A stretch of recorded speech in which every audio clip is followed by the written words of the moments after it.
Bonjour. La dernière fois, nous avons étudié les différents systèmes respiratoires de près. De très près d'ailleurs, peut-être même de trop près pour certains. Alors, nous avons vu différents systèmes, nous avons vu les poumons, nous avons vu les trachées, et nous avons vu aussi les branchies, que d'ailleurs vous pouvez voir en action derrière moi sur cet aquarium avec les ouïes qui se déplacent. Alors, nous avions aussi vu, grâce à cette étude, que ces différents systèmes respiratoires avaient des points communs. Oui, oui, des points communs, souvenez-vous. Ils étaient en contact avec le milieu expiré. Ils étaient avec une grande surface grâce à des plis et des replis. Et ils permettaient un échange entre l'intérieur du corps et l'extérieur du corps. Donc ces trois points communs, c'est ce que nous avons pu déterminer grâce aux dissections que nous avons faites en classe. Vous notez à la suite du cours, en vert, 1.2, tous les appareils respiratoires présentent les mêmes caractéristiques, point, sauter une ligne en bleu. En comparant différents appareils respiratoires, virgule, nous avons pu constater qu'ils possèdent des points communs dans leurs organisations, deux points à la ligne, un tiré. Ils sont au contact du milieu respiré, virgule, à la ligne, un tiré. Ils possèdent une grande surface de contact, entre parenthèses, nombreux replis, virgule.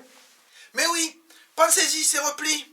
Oui, oui, ce qu'on a vu, je vous fais un petit rappel avec un schéma. Si vous prenez un cercle, il a une surface de contact, vous voyez ici en vert, qui est maximale par rapport à son volume. Oui, la place qu'il prend, en bleu.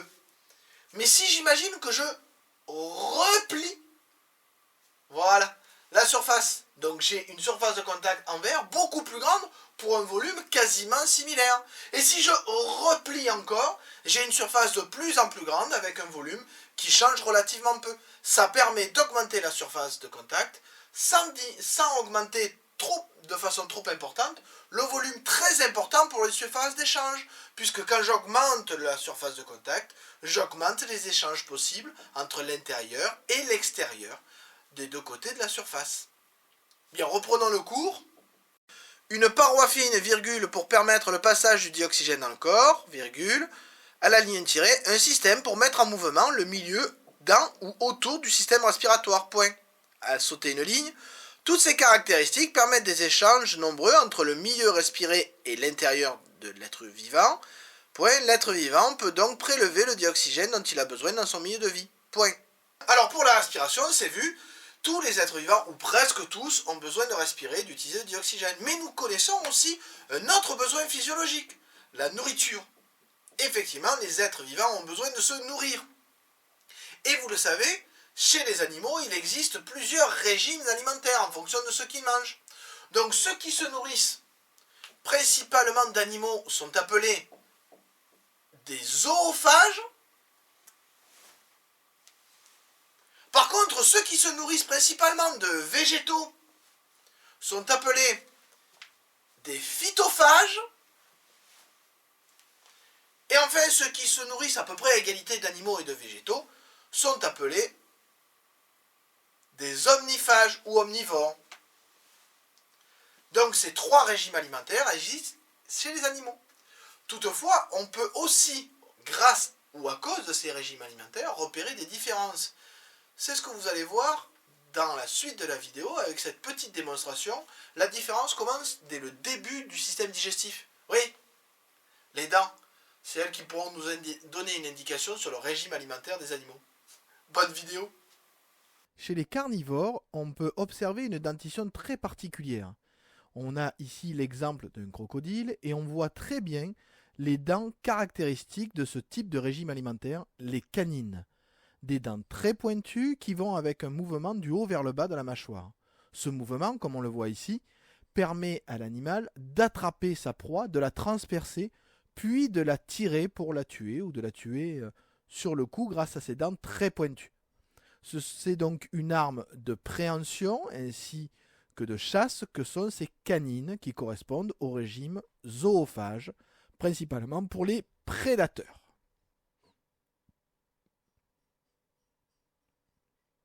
Dans le cas d'animaux phytophages, et notamment des herbivores, on voit des dents qui sont en arrière de la mâchoire et qui sont très plates et longues, présentant une surface d'usure importante.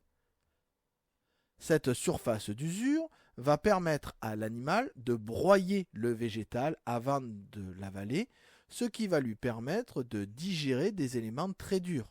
On voit ici un mouvement latéral de la mâchoire et on imagine bien l'herbe, regardez, qui est en train de se faire broyer par les dents du fond pour obtenir une pâte qui va être avalée par cette girafe par la suite pour qu'elle puisse être digérée.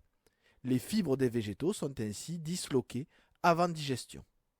Dans le cas d'animaux omnivores ou omniphages, on a un autre type de dentition, c'est-à-dire des canines, mais aussi des molaires qui permettent de mâcher les végétaux. Des canines pour tout ce qui est nourriture animale, va-t-on dire, et des molaires pour tout ce qui est nourriture végétale.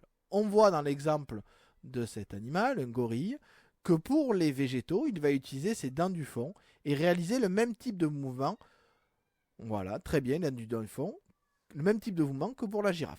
Donc, suivant le régime alimentaire, la dentition sera différente.